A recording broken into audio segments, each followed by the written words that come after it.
అందరికీ నమస్తే అండి.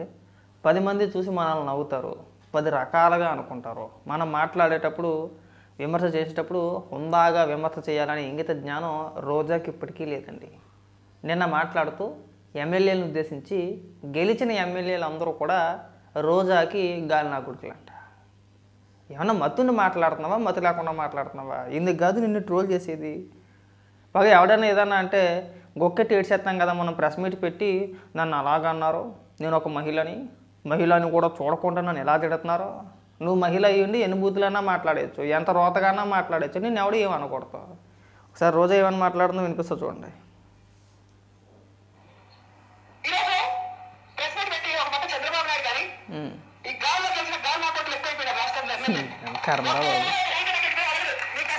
గెలిచిన ఎమ్మెల్యేలే గాలినా కొడుకులైతే ఓడిపోయిన మిమ్మల్ని ఏమనాలి? ఏమనాలి రోజా? కింద కామెంట్లో అమ్మనాబూతులు తిడుతున్నాను కదా నిన్ను. ఏం భాష అది? ఇప్పుడు సెల్వమని అంటే నీ భర్తను పిలిచినట్టు అందరినీ పిలవకూడదు. నువ్వు ఎన్ని బూతులన్నా తిట్టుకో సెల్వమని అని. రాను పోరాను ఎదవ అనుకుంటావో, నా కొడుకు అనుకుంటావో, ఇంకొకటి కొడుకు అనుకుంటావో. నీ ఇష్టానుసారంగా ఎన్ని బూతులు తిట్టినా కట్టుకున్న పాపానికి, చేసుకున్న దరిద్రానికి భరిస్తాడు, తప్పదు. కాబట్టి ఏదో అనుభవిస్తాడు. ఇంకా నా తలరా తింతేలే, నా కర్మ ఇంతేలేదని చెప్పేసి నేను ఇప్పటి వరకు అనుభవిస్తా వచ్చాడు పాపం.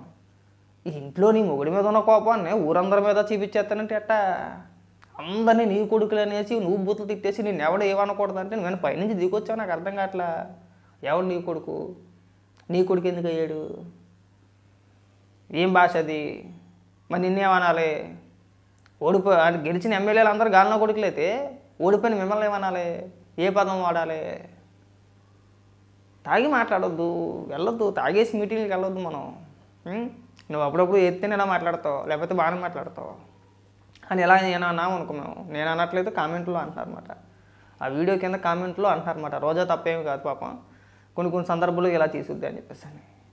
కాస్త హుందాతనం ఉండాలండి. మాలాంటి వాళ్ళతో ఎందుకు చెప్పించుకోవడం? మనం విమర్శ చేస్తున్నామంటే మనం నిలుపుకోవాలి కదా, మర్యాద మనం కాపాడుకోవాలి కదా. నీలాగా మాట్లాడుతున్నారు మిగిలిన నాయకులు అందరూ కూడా. మిగిలిన మహిళా నాయకులు వైసీపీలో ఇంకా చాలామంది ఉన్నారు కదా, వాళ్ళంతా ఇలాగే మాట్లాడుతున్నారా? విడుదల రజనీ గారు కావచ్చు, లేదంటే తానేటి వనిత గారు కావచ్చు, సుచరిత గారు కావచ్చు, ఇంకా చాలామంది నాయకులు ఉన్నారు కదా వైసీపీలో. మహిళా నాయకులు ఎవరు లేరండి? వాళ్ళందరూ నీ మాదిరిగానే మాట్లాడుతున్నారా? ఇది మగోడి మాదిరిగా కూడా కాదు. వైసీపీలో ఉన్న కొంతమంది ఎమ్మెల్యేలు, సరే ఎమ్మెల్యేలైనా, మాజీ మంత్రులైనా, ఎమ్మెల్యేలైనా సరే, ఎవరైనా సరే మాజీ ఎమ్మెల్యేలైనా, వాళ్ళు కూడా ఎంత ఇడిసేసి మాట్లాడరు. ఆ నా కొడుకు, ఈ నా కొడుకు అని చెప్పేసి. నువ్వు మహిళ అయి ఉండి పైగా మాజీ మంత్రివి, మాజీ ఎమ్మెల్యేవి, నీకు ఏదో ఊరికే ఏదో పిచ్చి పట్టిందలాగా మనకు మైకు కనబడగానే, మన సభలో ఒక 10 మందిని చూడగానే మరి లోకం మర్చిపోతావో, లేదంటే నీకు నువ్వే పెద్దగా ఊహించేసుకుంటావో మాకు అర్థం కావట్లా. ఇష్టానుసారంగా బూతులు మాట్లాడేస్తావు. తిరిగి నేను ట్రోల్ చేయట్లేదా? నేను బూతులు తిట్టట్లేదా? దయచేసి ఈ పదాలు వాడితే ఘోరాది ఘోరంగా అంటారు. నువ్వు గాలినా కొడుకులు అనేసి టక్మని వెనక ముందు ఆలోచించుకుంటా. ఎవడో ఒక నిన్ను గాలి డాష్ అంటాడు, ఇంకోటి అంటాడు. ఆ మాట మనం ఎందుకు పడాలి? మనం ఒక మాట అనడం దేనికి, 10 మాటలు దేనికి కాయాలి చెప్పు? మనం మర్యాదగా విమర్శ చేస్తే ఎంత హుందాగా విమర్శిస్తారో. అందరినీ బూతులు తిట్టేస్తావు, అందరిలో ఉన్న ఆడవాళ్ళ గురించి మాట్లాడేస్తావు, నీ గురించి ఎవడో మాట్లాడకూడదు. ఏమన్నంటే ఇక్కడ ఏడుస్తాం మళ్ళీ అని. ఇంకా మాట్లాడు.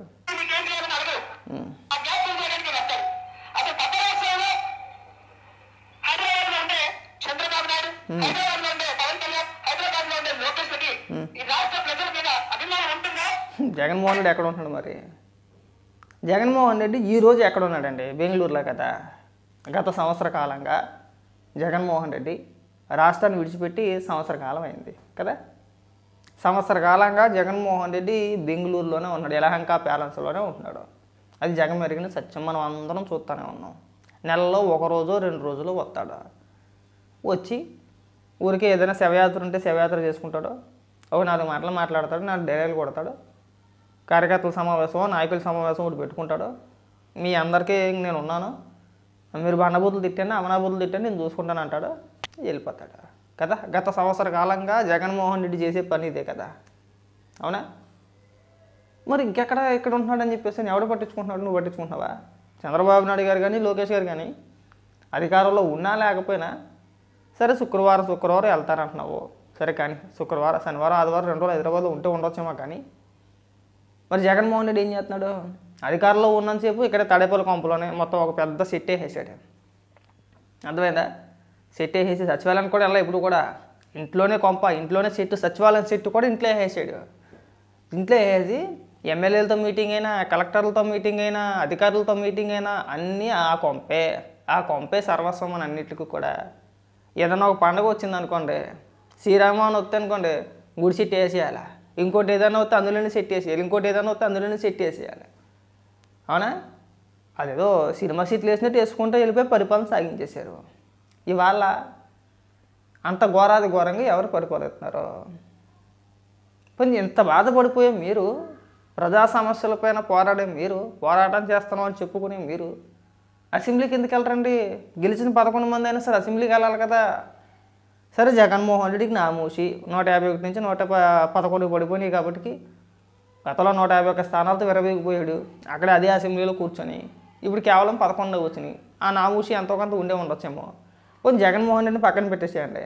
మరి మిగిలిన 10 మంది అయినా సరే వెళ్ళాలి కదా, వాళ్ళకైనా ఆదేశాలు ఇవ్వాలి కదా. మన పార్టీ నిర్ణయం ఇది, మన పార్టీ స్టాండ్ ఇది, మన పార్టీ విధి విధానాలు ఇది, మీరు అసెంబ్లీలో వీటిపైన మాట్లాడండి, వీటిపైన ప్రభుత్వాన్ని ప్రశ్నించండి. కనీసం ఎమ్మెల్యేలకైనా ఆదేశాలు ఇవ్వాలి కదా, ఎమ్మెల్యేలైనా పంపించాలి కదా. ఆయన నెలలో వీళ్ళ నెలలో ఎవడు మరి ఎందుకు మీరు రాజీనామా చేసేస్తే కదా. పైగా చంద్రబాబు నాయుడు కానీ రాజీనామా చేసామంటుందండి. రైతుల కష్టాలు పట్ట నీకు ఎందుకు పద్ధతి, రాజీనామా చేసేసి రాజీనామా చేసేస్తే మళ్ళీ జగనన్న వస్తారు, మళ్ళీ జగనన్న నెక్కించండి డైరెక్ట్గా ముఖ్యమంత్రి చేశాను. ఇంకా మీ ఇంటి మీద, మీ ఒంటి మీద, నుదుటి మీద పచ్చబొట్లు ఏం చేస్తాం. ఇంకా 2024లో ఆంధ్ర రాష్ట్ర ప్రజల అదృష్టం బాగుండి జగన్మోహన్ రెడ్డి రాలేదు. కానీ ఒకవేళ కర్మ కాలిపోయి మళ్ళీ జగన్మోహన్ రెడ్డి ముఖ్యమంత్రి అయితే కనుక ఇక డైరెక్ట్గా ఈసారి ప్రభుత్వ పథకాలు ఎవరైతే తీసుకుంటున్నారో, ఆ లబ్ధిదారులు ఎవరైతే ఉన్నారో వాళ్ళ చేతులపైన కానీ నుదుటిపైన కానీ జగనన్న అని చెప్పేసి పచ్చబొట్టు ముద్రించేద్దరు. అందులో ఎలాంటి సందేహం లేదు. ఎందుకంటే పాస్బుక్ల పైన ముద్ర బొమ్మ, అదే జగన్ బొమ్మ, పాస్బుక్ల పైన, బర్త్ సర్టిఫికేట్ పైన, డెత్ సర్టిఫికేట్ పైన, ఒకటి కాదుగా చెప్పుకుంటా పోతే ప్రతి దానిపైన కూడా జగన్మోహన్ రెడ్డి బొమ్మ వేసుకుంటూ వెళ్ళిపోయారు. చివరి ఆఖరికి నగరిలో రోజానే ఒకరింట్లోకి వెళ్ళి ఆ ఇంట్లో దేవుడి మూలన జగన్మోహన్ రెడ్డి ఫోటో అంటించేసింది. ఎందుకు అంటించాలి? అంటే మీరు అధికారంలో ఉంటే జగన్మోహన్ రెడ్డి సొంత ఆస్తులు తెచ్చి ఇచ్చినట్టు ఫీలింగా? ఇవాళ ఓడిపోతే అందరిని బూతులు తిట్టేయాలా? అందరూ నీ కొడుకులు అయిపోతారా? నిన్ను ఎవడో ఒకడు ఓడిపోయి నా కూతురు అన్నాడు అనుకో, చచ్చిపోవు. మర్యాద నిలుపుకోవాలి. మనం ఊరికే 4 మాటలు మాట్లాడేసి సోషల్ మీడియాలో వైరల్ అవ్వడానికో లేదంటే ఫైర్ బ్రాండ్ అనే ముద్ర నీకు ఉందా, నేను కాదన్నట్లా. దాన్ని నిలుపుకోవడానికి మనం అడ్డగోలుగా ఇష్టానుసారంగా మాట్లాడాల్సిన అవసరం లేదు. ఎంతవరకు మాట్లాడాలో అంతవరకు మాట్లాడితే సరిపోద్ది.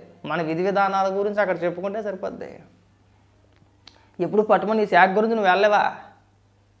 ఇవాళ వచ్చి ఇక్కడ అందరిని బూతులు తిట్టితే రేపు నిన్ను కూడా తిడతాడు కదా. నేను చెప్పింది నీకు అర్థమవుతుందో లేదో. ఇప్పుడు బండారు సత్యనారాయణ గారు ఏదో అన్నారని చెప్పేసి అని ఆయన అన్న వారం రోజుల తర్వాత స్క్రిప్ట్ ప్రకారం మహిళ ఏడవాల ఇంకా ఏదో రకంగా మహిళలు అనేసారనే ఫీలింగ్ తెప్పించడానికి ఒక ప్రెస్ మీట్ పెట్టి బోరుని ఏడ్చావు లేదా? అవునా? ఎందుకు? అంతకుముందు ప్రెస్ మీట్లో నువ్వు ఇష్టానుసారంగా బూతులు తిట్టావు కాబట్టి. అవునా? ఏదో ఒక యూట్యూబ్ ఛానల్కి ఇంటర్వ్యూ ఇస్తా మా అమ్మ తిట్టారు, మా నాన్న తిట్టారు అని నేను ఎలా ఏమన్నా ఆ డైలాగులు కొట్టిన వారానికే ఒక్కటి ఏడ్చేసావు. సో ఒక మాట ఎందుకు అనిపించుకోవాలి, 10 మాటలు ఎందుకు కాయాలి?